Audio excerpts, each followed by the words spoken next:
Hey, thanks for checking in on Bathtub Sir, and welcome back to Vampire. Last episode, Dr. Strickland had the insane idea of treating the patients of Pembroke with opium.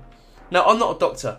I know nothing about the human body. In fact, I'm not even sure where kidney beans come from, but I know for a fact if you give these blokes opium, these men and ladies opium, they will not be getting out of bed ever. It will render them completely useless. So, we nipped that in the bud straight away. We said, Strickland, you're fucking crazy, man. What have you been smoking? Opium? And we're going to try and find a better concoction of medicine? I don't know. So we need to gather these missing ingredients. Now, I've had a check in my inventory. The only thing we're missing is potassium permanganate. So I think what we'll do is just leave it or keep an eye on this quest until it pops up. No, we didn't get it there. We've got codeine. Okay. Yeah, so this will just have to be a quest that we'll get to when we get to it, if you see what I mean. I don't know if this stuff would even be in the hospital. But it's not the end of the world. In the meantime, we can speak to Dr. Swansea, because it's been a while since we spoke to him. We keep getting terribly sidetracked. And I'm sure he'll give us something to get on with, unless it's in here. No, we do need that, but that's not what we need right now. And we need the tartrate as well. So yeah, it's everything apart from the potassium stuff. What if we find a banana? Would that have it? I'm not sure. We got your stuff, Strickland. Take this hypochlorite, take this ferrous tartrate, and here, take this banana. Okay, I'm just going to search all the boxes though, because why not? Right, I reckon it's something we'll find out on the mean streets of London. So this will probably boost our main quest along. I just need to find out where the fuck we go for Swansea. Oh, in here. Probably in the door with his name next to it. Please, Jonathan. Oh, what a twat. He was not holding that beforehand. Fascinating, is it not? In the last decade, so many mysteries have been brought to light with our microscopes. The human body. Biology's penultimate frontier. Stop stroking that skull, dude. The more we explore its boundaries, the less we're able to trace a clear line between life and death. You, my friend, have a foot in both countries. The view must be vertiginous. It's at least as vertiginous as chatting about vampires with you, I would say. There's our word of the day. Vertiginous. This must be all so new to you. This area of town, the hospital, a brand new life. How stimulating it must be. I wish I could share your enthusiasm, Dr. Swansea. But my condition defies scientific categorization. Undead? Unalive? Immortality defies logic. I cannot express my thrill at this serendipitous turn of events. The world's most eminent specialist in blood transfusions, a vampire. One might say a gift from heaven. I don't know. Wouldn't call it a gift. I still can't get over how you were posing for that skull. You've never done that before, have you? Can you just imagine when he heard us coming, he's like, okay, get ready. You're full of shit. Anyway, your words bring comfort. I'm a living paradox. No, I'm not. There is an absurd poetry to my situation. Physician, heal thyself. Forgive me. Is it I've irony, been an admirer of your or is it work not? for a long time, and now you are so much more than a brilliant physician. And please, call me Edgar. Okay, Ed. No need to apologise. This is not amusing. We need each other. How do we want to play this with Dr. Swansea? I mean, Ed. I don't think it's amusing. Actually, I do a little bit, but I'm not sure if Jonathan would. No need to apologise. He has been very kind. I don't trust him fully, though. I feel like he sees us as a bit of a guinea pig. There is no need to apologise, Edgar. You offered me sanctuary when I had none. Very well. I have a task for you, Jonathan. Something that will require all your newfound skills. Please, go on. The Pembroke only survives through the generosity of our benefactors. Unfortunately, our main donor has found herself in a bit of a bind. Now, if you could help her out... How? A spokesman or politician is what you need. That's not my calling. And until I come to understand what has happened to me, I require discretion. Discretion is in order, Jonathan. Lady Ashbury has recently received rather indelicate correspondence that, if revealed, would jeopardize her position. And you would like me to eradicate this threat? By the stole, of course not. I would just like you to pay her a visit.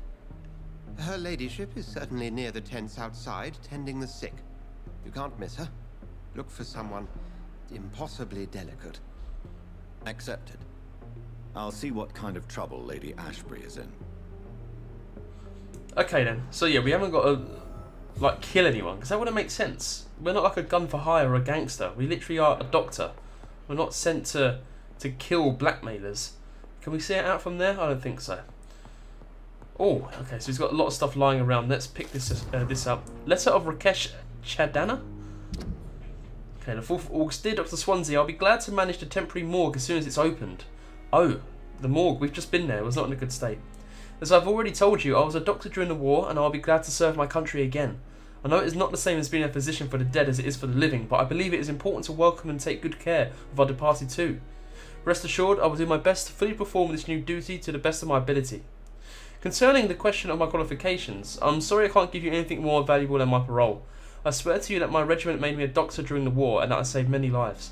If my word is not enough, you can contact the military administration to verify my experience and skills. They will confirm that even that I never followed my medical studies, the war taught me what a doctor really needs to know. And this is Rakesh. We did see him in a rather suspicious activity of speaking to dead bodies. I would quite like to have a word with him, although we couldn't get through the locked door. Or maybe it's just his way of dealing with it. I imagine he sees a lot of dead bodies. So there's this one here, a warning letter. This was in October. Where are we now? November. So this is about a month ago. I must inform you of my deepest reservations concerning the Dr. Farouk Strickland and Harvey Fiddick case. Mr. Fiddick has been hospitalised after a severe work injury. He may permanently lose the use of his arm if not treated adequately. Dr. Strickland claims that a surgical procedure may save the man's arm completely. I say it may also sever its functions for good if complications arise. Our young colleague is audacious and daring surgeon who might prove a great professional in a few years, but for now he lacks the skill to perform such a risky procedure. Need I remind you of the mistakes he made in the past? Since Dr. Strickland refuses to listen to me, I strongly advise you to forbid him to perform such a hazardous experiment. Right, this is from that arsehole Ackroyd. I hate to admit it because we don't like Ackroyd, but he brings up here Strickland's past mistakes. Now we know that he can be a little hot-headed or maybe a little rushed, this Strickland. I mean, the opium debacle has just proved that. But God, I don't want to take Strickland's Ackroyd's side in anything. Rare species of vampires. Okay, let's listen about this. As a scholar and what's that word? Exegete of ancestral writings, I would never insist enough about the importance of taking legends and ancient folklores into account when searching for hints about hidden or lost secrets. A common mistake is to take what we know for an established truth and use it to discard any contradictory material. For example, we must consider the possibility of undiscovered species of vampires and the necessity to rethink what we see as the established truth about the various types of immortals, based on what we know and what we gather through time. For how many centuries did we consider that vampire was the vernacular term for what we had learned to call Ekon? Until the day 4 explorers of the Brotherhood found proof in Siberia that Volkods were a lupine type of vampire, we considered these creatures to be linked to the mythological werewolf. Now we know it is not true. What about the rest? What about the Rakshasa? The Rakshasa from my homeland? What about the Chinese Jiangxi or the Pichen of South Chile? And without even leaving the beautiful Great Britain, what about the stories about bat-shaped women sometimes seen flying around St. James's Church in Louth? What about the creatures only identified as a disaster in some obscure testimonies, which tried to destroy London in 1666 by spreading plague all around the city? What about the Nimrod, the mythical figure of the restless vampire hunter, sometimes described by ancestral British econs as a legendary huntsman who only feeds on his prey's blood and can go unnoticed amongst the mortals and immortals? I'll tell you, my brother, we can never be too sure of what we could find, if only we forget for a few minutes what we're supposed to already know. Wow, okay, so that was a long read there, and I'm still not over my dose of Spanish flu, so I was getting out of breath, but I think what he was saying there, that bloke, is that there could be untold amounts of vampire species that we know nothing about. Don't take it for granted that the ones you know about, is that it? There could be tons more. That's quite interesting. Now, should we speak to Swansea for a bit? Try and get some dirt on him. Jonathan? I have questions. I have just a few questions. Then ask away. I'm at your service, Doctor. We got any hints about your brotherhood? Okay. You mentioned something about a secret society.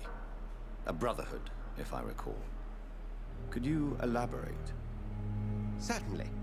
I've been a member of the Brotherhood of St. Paul's Stole for several years. We are pledged to monitor and report vampire activity in England as impartial scientific observers. So, have you recorded about me then? Or Jonathan? I imagine you have. Yet you don't fear me. And still, you know the monster that lurks beneath the civilized surface. The Brotherhood has studied your kind for centuries. We believe you are as supernatural as a lion is to a gazelle. Really? We're that common? Well, that doesn't make me feel special at all. That explains your nightly wanderings about the docks and the questions you ask. I feel it wasn't mere coincidence that led us to that part of town. There was something as yet unseen that set those chain of events in motion. Okay, what else? About my condition, what do you know? Since you seem quite the expert on vampires, what could you tell me about my condition and how it came about? As men of science, our first step is always to start with what we know. Forget the myths, the hackneyed scrawlings, and the penny dreadfuls. They do not scratch the surface of the truth you now find yourself in. Will the sun destroy me? It looks like it nearly did at the beginning of the game. The sun. The morning following my transformation. Its rays burned me. There was pain, smoke, and my skin blackened. You will find there is very little that can kill a vampire, my friend. You have been offered relative immortality. The sun will most certainly hurt you, leaving you weakened and damaged, but it will not destroy you. Oh, cool. Okay, that's good to know then. So it would just hurt like fuck, so it's still best to stay out of the sunlight. Must I take a life to live? You are a vampire. You feed, and blood is the sole sustenance that can sustain your immortal frame. And only a living creature contains the nourishment you require. So, okay, so we can't drink the blood of dead bodies or anything like that, which is a bit of a gutter, because we could have just set up shop down in the morgue and had a buffet. But no, so we have to drink the blood of a living thing. Oh, shit. Alright, let's hear about Pembroke. Since I'm the one working for you, what should I know about Pembroke Hospital? Well, for many years, we have been the only medical facility in this part of town that people can rely on. We support the community here, as well as provide health care. Where do we stand today? Well, to be honest, we cope on a day-to-day basis. The first wave of the Spanish flu last summer took us by surprise. We lack many of the basic necessities needed. I mean, I still think we do. The hospital's in disarray, if you ask me. What do you expect of me? What we need is hope. You were a soldier. This is a war. This white coat's still a uniform.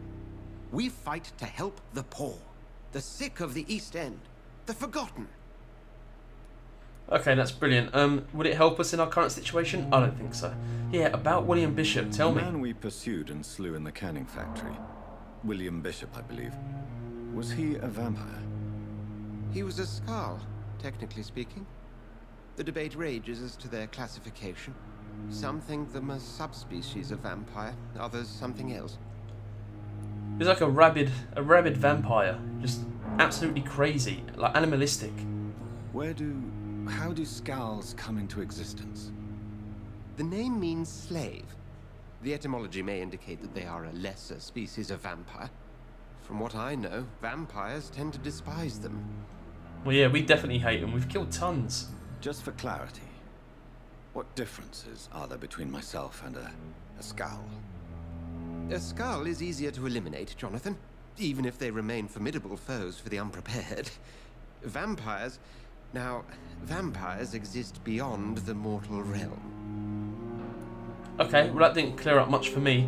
It's a shame we didn't get any hints see each of other him. again soon, Edgar. He keeps his cards close to his chest, doesn't he? So let's go to this benefactor before we get nothing done. I am tempted to level up as well, though. I mean, should we? I think we should, actually. Wait, where do I live again? Down here? Sorry, I've only been to my room once. So I'm still a little unsure. Here it is, right at the end. I recognise that anywhere. I still haven't changed the name on the door. Oh, cool, that's open now. For a quick way out. Okay. Let's try this.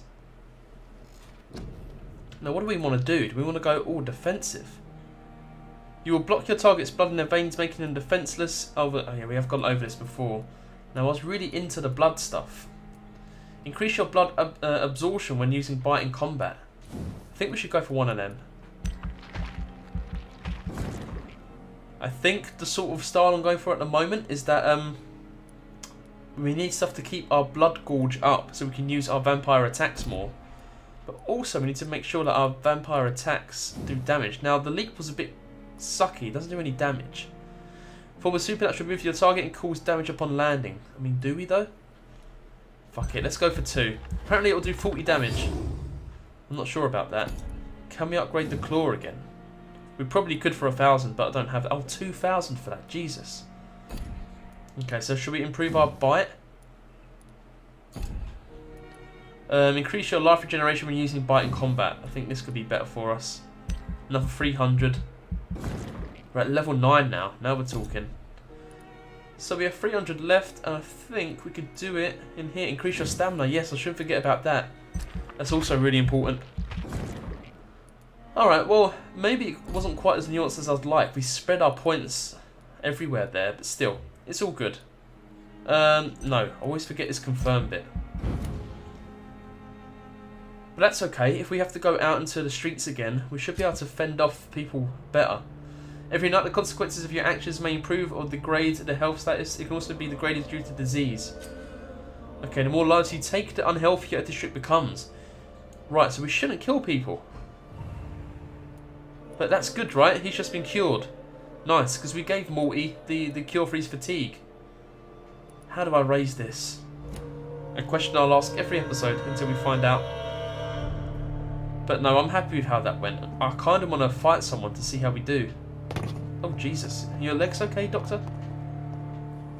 Nothing in the ambulance. Where's Milton? So, this benefactor, what is she staying here for? Hello? We interrupting something? The flu took my dear wife, Emily.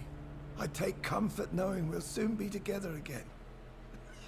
Mr. Rainfield, that's no way to talk. You're in good hands here, and we'll be up again soon enough. No, I think he's got to die, like right now. Now do me a kindness and get some sleep. I'll be back round later. Your words are kind, the blessings of an angel. You're the sweet, sweet Lady of Mercy. Oh God, what a kiss ass. Do you really speak so poetic all the time, even on your deathbed? Good evening, Dr. Reed. It's a pleasure to see you again. Wait, yeah, she's a vampire. You seem surprised. Dr. Swansea has brought me up to speed concerning your recent appointment to Pembroke Hospital. You're a the lady who saved me that night, before vanishing into thin air. Yeah, I remember you. I remember you from the pub with Dr. Swansea. Indeed. Allow me to introduce myself formally this time. My name is Lady Ashbury. I remember you well, in spite of the brevity of our encounter. Well, it's not really something you forget, is it? I mean, you saved our life from a drunk vampire. Of course you'll remember when we met. Okay, I can't tell if she's looking at us or straight through us, or maybe just off to the side. But I think we'll play it kind with Lady Ashbury, why wouldn't we? I'm glad to see you. In fact, I am, because I wanted to know what her deal was. Apologies. You've taken me by surprise. I'm very happy to see you. The pleasure is mine, Doctor. I hope you're more disposed to answer my questions now. You must have countless questions, but a rather urgent matter first. Swansea has explained. My cover, if you prefer, has been compromised. Okay, I'm here to help you. Patients have given you trouble. Should we just get straight on with the quest? Or should we... No, let's go into this first. Have any of the patients given you trouble? These poor souls have so little left to live for. I do my best to ease their pain. I believe you. I do believe you. I'm sure you're not just hanging round to get some free blood, are you? The world would be a better place if it were cared for by women like you. You make me blush. I am simply a necessary evil. Oh, bloody hell. Are they flirting? Jonathan, is this how you flirt? Let's learn about vampires then, seeing as she is one. Pardon my boldness, your ladyship, but I have questions concerning this condition we share. As a newborn, your hunger for answers is rivaled only by your thirst for blood. But the questions need wait. I'm a scientist. My trade is in the deciphering of mysteries, and I need information to feed my mind. I will gladly answer every question you have, but first, prove yourself capable of resolving my predicament without eating the culprit. But we're so hungry. Fine, we'll help you. What do you need? Dr. Swansea has commissioned me to be your agent in this matter. You could start by explaining what's amiss. These past insufferable weeks, I've been the victim of extortion. I've made a first payment, but the blackmailer grows greedy. No, you never pay him, you idiot. I must refuse his most recent demands. Fine, I mean, I've never blackmailed or been blackmailed myself, but I'm pretty sure number one rule is don't give in, because they'll want more and more, and before you know it, you're asking the doctor/vampire for help. What do you want of me? What are your expectations? Please be precise. As the newly appointed surgeon of this hospital, you are in an excellent position to ask innocent questions and deftly learn the identity of my blackmailer. Oh, right, you don't know who your blackmailer is. I didn't even know that, okay. Is it another vampire, do you think? Who would be so foolish as to threaten you? A kindred spirit. Even if it were the case, and I highly doubt it, a vampire would have asked for something more valuable than money. My suspicions lean toward a patient or their family. Oh, you don't reckon it's Morty's mum, do you? If we're dealing with an ordinary criminal, surely you've the means to deal with it yourself, if I may. As immortal tradition doth dictate, all fangs and hypnotic eyes ablaze, the blood would run like a river. That's what I hope to avoid. Violence has a tendency to spiral out of control. Well, fancy Lady Ashbury, I do declare that I feel like you're palming this off on me a little bit. But fine, we'll do it. What do you need? Please continue. Every detail is essential. I'm your man. My embarrassment in this matter is eclipsed only by my shame at having put the hospital at risk. The threat from our anonymous scoundrel is clear. A list of dates. My visits coinciding with the dates of suspicious patient deaths due to massive blood loss. Oh, okay. I mean, that's the question on the tip of my tongue. Is it true? She would definitely take offence, especially considering we said we believe her when she said she's just here to ease their suffering. I don't think she meant by sort of sucking their blood out through a straw. We'll take care of it, no problem. I'll take care of it. Do you know where I should start? If that was the case, I'd settle the matter myself. Oh God, no need for that. You could talk to our local gossip, Harriet Jones. Not a pin drops here without her hearing about it. I'll meet that woman now. My life, as others know, is in your hands, Dr. Reed. I'm sure of your discretion, but I do fear your powers of persuasion will be put to the test. When this is resolved, I'll be your obligé. I'll answer all questions in regards of your condition. Okay, if you say so. Don't you try and put a fast one on us. So we need to talk to Hattie, and we need to be coy. We can't let her know that we're trying to find out who this blackmailer is. Perhaps I should have considered the offer from that Cadigan fellow. Sorry, Mill, are you talking to us, or just yourself out on this lonely night? But alright, well, I mean, it does fit in with what I mentioned earlier. We're not the type to just go and assassinate someone. So it makes sense that our duties are meant to be more sort of sleuthing. Now, we haven't spoken to Hattie at all before. It's going to be a fresh conversation. That door was also locked, I believe. Okay, well, I think before we head indoors or into this room and speak to Harriet, we're going to leave it there. We'll suck ourselves up, try and think of a game plan before we jump in. Oh, wait, look at that. That's cool. Is that all the staff of Pembroke? I'd like to take a closer look at that, but maybe another time. If you enjoyed this episode of Vampire, please go ahead and leave a like. It helps me out a great deal, and I really do appreciate it, so thank you. If you want to see more, we're going to try and help out Lady Ashbury, find out who this rat is. I mean, I don't mind killing the blackmailer once we find it out. Oh, well, what's going on in there? But first, we do need to find who the person is. Please go ahead and subscribe. I'll bring that to you. Got any questions you want to raise? Are you liking the direction this game is taking? Are you enjoying watching Jonathan Reed be a vampire? Please let me know in the comments below, and I'll make sure I get back to you, alright? See you!